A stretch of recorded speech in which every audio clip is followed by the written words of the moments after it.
Keduanya memasuki sebuah kafe yang berdekorasi sangat indah dan mengambil tempat.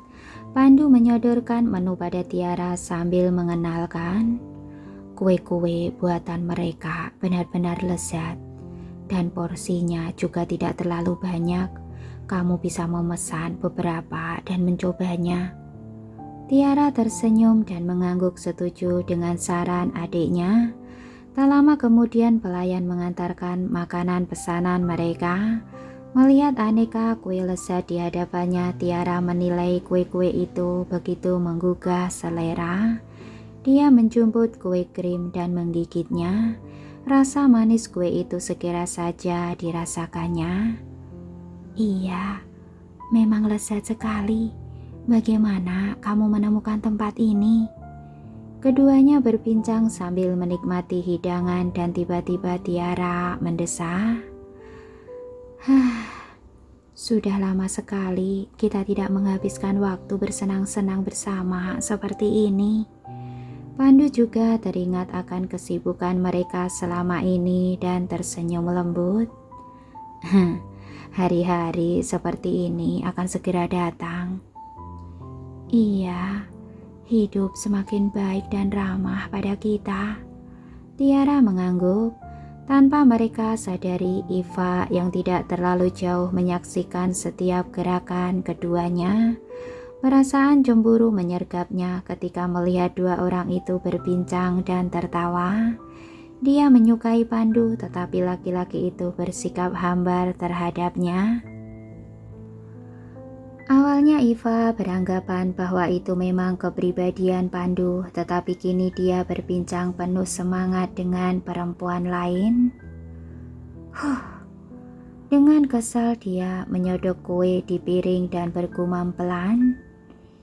Bila tidak demi mendapatkan koneksi dengan grup Samuel, saya tidak akan membuang-buang waktu untuk laki-laki cacat seperti kamu. Benar, Iva memandang rendah Pandu. Dia semata memanfaatkan Pandu sebagai batu loncatan untuk mencapai sasaran akhirnya. Samuel bersaudara dengan kenyataan bahwa dirinya tidak pantas berkumpul dengan orang-orang dalam lingkaran Niko. Ide itu muncul di kepalanya seketika. Secara kebetulan dia tahu bahwa Pandu mengenal Niko secara dekat. Iva tidak pernah menduga Pandu akan menolaknya. Bahkan ketika dia terus mencoba mendekatinya, hal ini membuatnya sangat kecewa.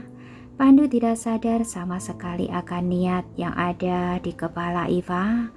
Dia menemani Tiara minum teh dan berencana mengantarnya pulang, tetapi Tiara menolak. Kamu tidak perlu mengantar saya pulang. Saya berencana untuk pergi ke kantor Niko dan menunggunya sampai usai jam kerja. Saat berada di kafe, Tiara menerima pesan dari Niko. Dia mengabarkan bahwa dirinya sudah ada di kantor. Pandu tidak memaksa mengantar Tiara pulang ketika mendengar rencananya dan hanya berkata, "Kabari saya bila sudah tiba di sana." Tiara mengangguk. Kemudian keduanya berpisah. Setelah meninggalkan kafe, Tiara menggunakan taksi menuju grup Samuel. Dia ingin memberi kejutan pada Niko, maka segera saja mengontak Bima begitu tiba di sana. Pak Januar, saya sudah berada di lobi. Bisakah kamu menemui saya? Pastikan Niko tidak tahu saya berada di sini. Baik, saya segera turun. Sesaat setelah pembicaraan telepon berakhir, Bima muncul di lobi. Nona Tiara, sambutnya penuh hormat. Banyak staf perusahaan yang berada di sana memandangi mereka dengan tatapan heran. Namun Tiara tidak menaruh perhatian pada hal itu dan segera mengikuti Bima menuju lift. Sambil tersenyum dia bertanya, Niko tidak mengamati apapun bukan? Tidak, Pak Samuel ada di ruang kerjanya. Dia tidak tahu saya turun. Bagus, Tiara mengangguk. Bima berdiri di sisi Tiara dan berkata, Pak Samuel akan senang bila melihat Nona. Tiara begitu bersemangat mendengar afirmasi yang disampaikan Bima. Dengan suara berdenting, Lip berhenti di lantai teratas. Setelah berterima kasih padanya, Tiara melangkah langsung menuju ruang kerja Niko. Tok tok tok tok. Silakan masuk. Suara tegas Niko terdengar dari dalam. Ketika mendorong pintu terbuka dan melangkah masuk, Tiara melihat laki-laki itu tengah tenggelam dalam setumpuk pekerjaan di mejanya. Terpancar aura superior dari dirinya membuatnya terlihat sangat menakutkan. Tiara tertegun untuk sesaat lamanya sebelum berpura-pura menjadi sekretaris dan berkata dengan nada serius, "Bapak Samuel, ini dokumen yang Bapak minta." Ketika mendengar suara yang sangat dikenalnya, raut wajah tegas itu segera berubah lembut. Namun dia tidak serta-merta menatap Tiara. Dia malah tetap menunduk dan pura-pura terus bekerja. "Letakkan saja di sini." Tiara menangkap senyum tipis tersungging di bibirnya dan segera menyadari bahwa Niko tahu akan kehadirannya. Ketika menyadari bahwa Niko juga sedang berpura-pura, Tiara meneruskan aksinya. "Pak Samuel, apakah Bapak memerlukan pijatan?" Tidak ada alasan bagi Niko untuk menolak, dia justru ingin Tiara melakukannya. Ketika menyadari hal itu, Tiara berjalan memutari sisi meja dan menghampiri Niko. Namun dia tidak menduga laki-laki itu meraih pinggangnya tepat ketika dirinya berada di sisinya. Kemudian dengan kekuatannya, Niko menarik Tiara ke dalam pelukannya. Sebelum Tiara bisa bereaksi, bibir Niko sudah melumat bibirnya. Ciuman Niko sangat menguasai sekaligus lembut perlahan. Tiara tak bisa lain kecuali membalasnya dan pasrah. Suhu ruang kerja itu terasa menaik. Begitu Niko akan melangkah lebih jauh, Tiara tiba-tiba tersadar. Sambil tersipu malu, dia meronta, "Niko, jangan lakukan ini. Kita ada di kantormu. Bagaimana bila seseorang datang nanti?" "Tidak ada yang akan masuk ke ruang ini." Setelah itu, Niko memegang pinggang Tiara dan memeluknya lebih erat lagi. Karena tidak bisa menghentikan serangannya, Tiara akhirnya hanya bisa membiarkan.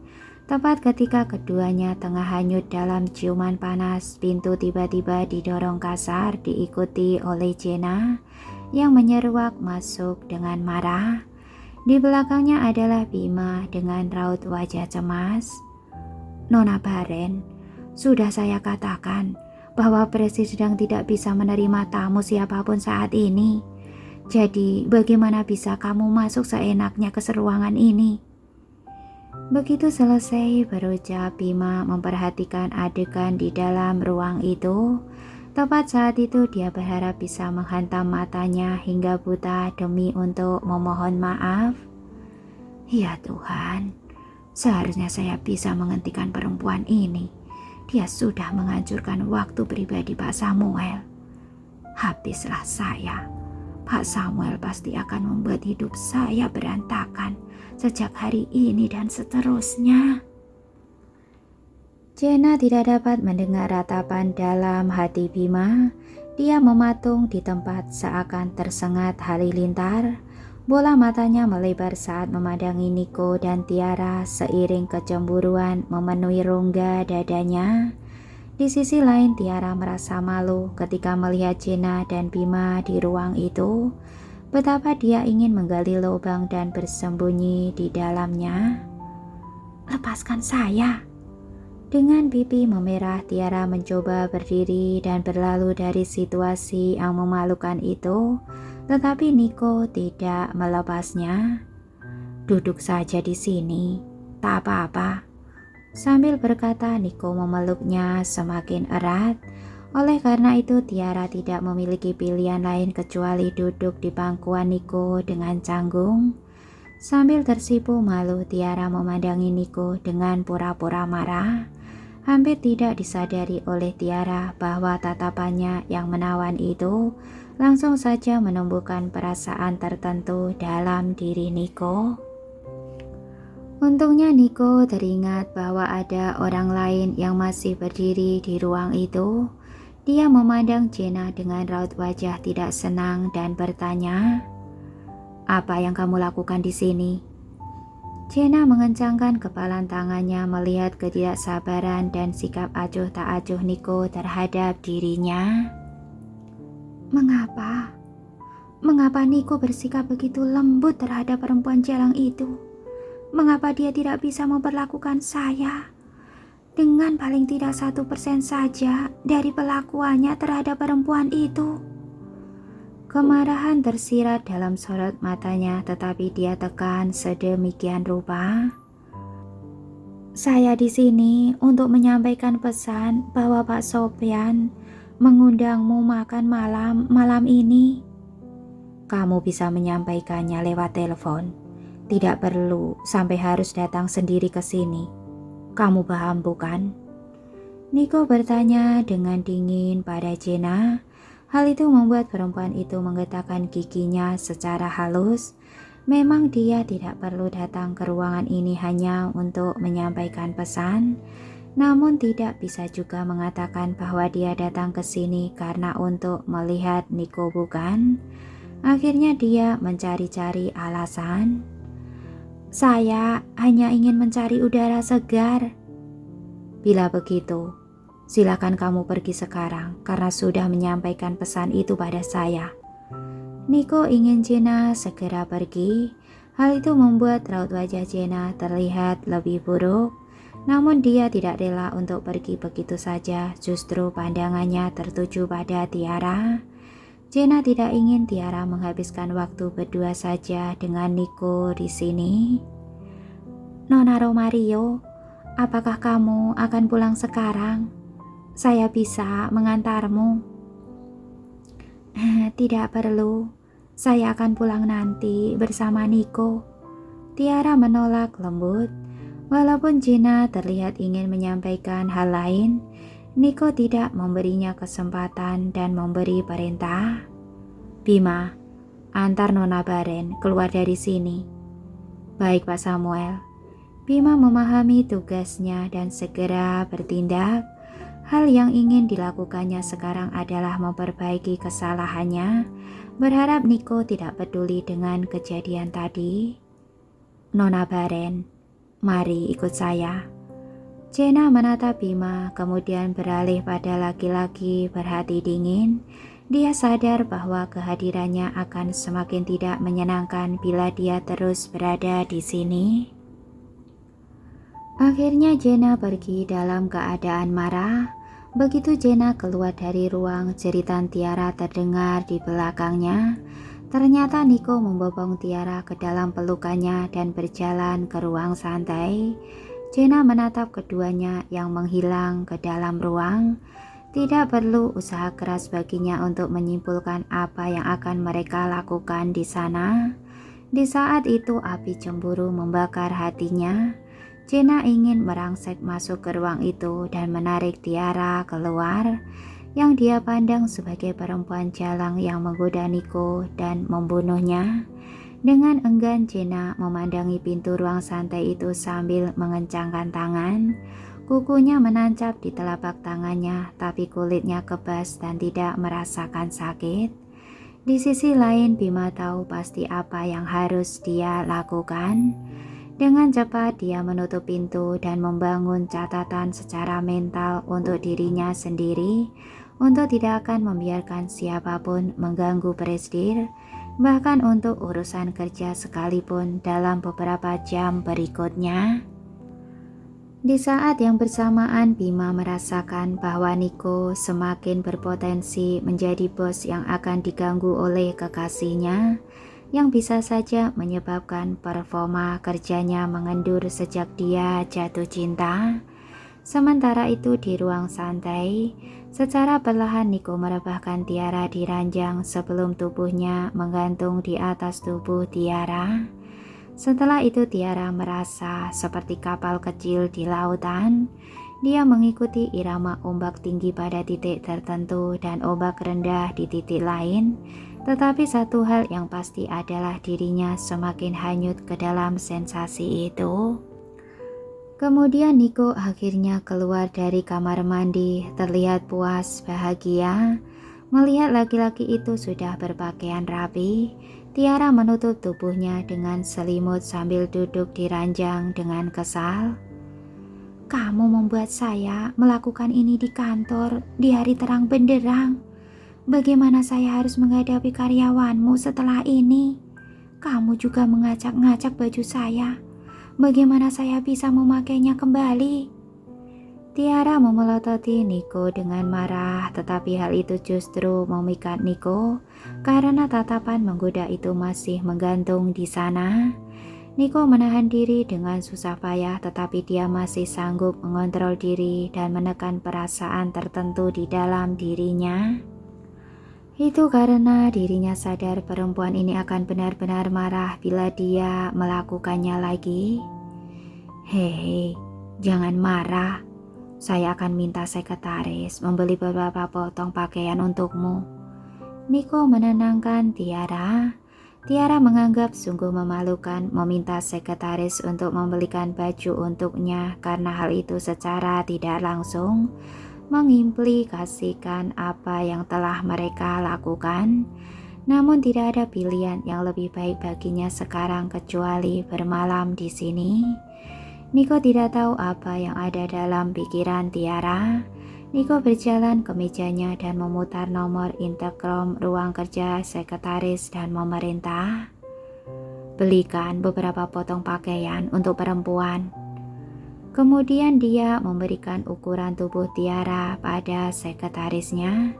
Tidak sampai setengah jam, sekretaris tiba di kantornya dengan beberapa potong pakaian. Pak Samuel, ini pakaian yang diminta. Dia menyerahkan pakaian itu pada Niko dengan penuh rasa hormat, tetapi segera menyadari bahwa hanya ada Niko di ruang itu. Jadi dengan sudut matanya dia melirik seluruh ruang dengan tatapan menyelidik. Namun Niko tidak menangkap sikap sekretaris yang tidak biasa ini dan berkata, "Letakkan saja di sofa dan kamu boleh pergi." Sekretaris mengangguk dan kemudian melakukan apa yang dikatakan atasannya sebelum meninggalkan kantor. Setelah itu Niko mengetuk pintu ruang istirahat sambil membawa tas belanja. Tiara, ini pakaianmu. Sesaat kemudian Tiara membuka pintu sedikit dan mengintip dari celahnya. Dia kemudian menjulurkan lengannya.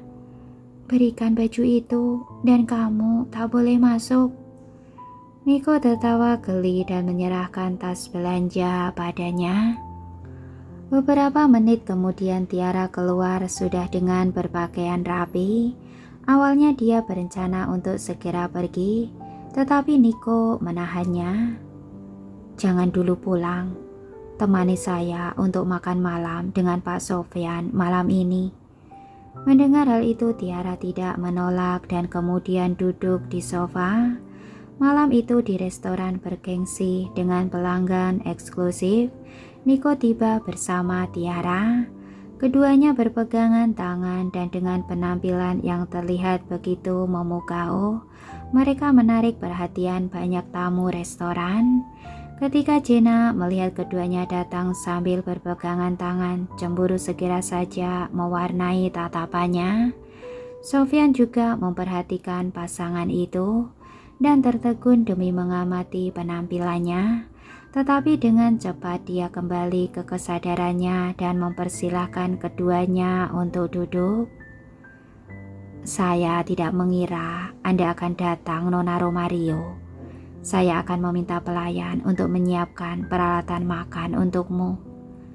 Maka Sofyan melambaikan tangan ke pelayan di sebelahnya dan memerintahkan untuk menyiapkan peralatan makan yang lain. Tiara agak canggung.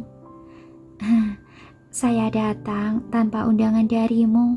Saya harap saya tidak membuat suasana menjadi tidak menyenangkan. Jangan risau soal itu. Saya yang justru tidak menimbang segala sesuatunya dengan cermat.